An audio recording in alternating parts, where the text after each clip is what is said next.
বলে দিলাম আওয়ামী লীগ করবেন না বিএনপি করবেন আপনার সিদ্ধান্তের বিষয়, কিন্তু খবরদার ঈমান বিক্রি করে রাজনীতি করবেন না। চলে যাব এখান থেকে, কেউ থাকবে না। যিনি থাকার উনিই যখন থাকেন না, কারো কাছে মালাকুল মউত অনুমতি নিয়ে আসে না, আসবে না।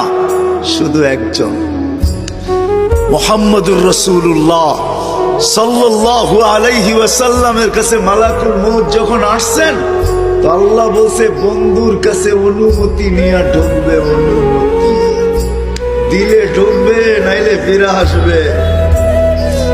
বন্ধু আমার, খবরদার অনুমতি ছাড়া যায় গর্জায় ঢুকা যাবে না।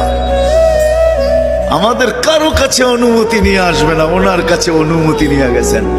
তারপরও বলছে শোনো, ঢুকার অনুমতি দিলে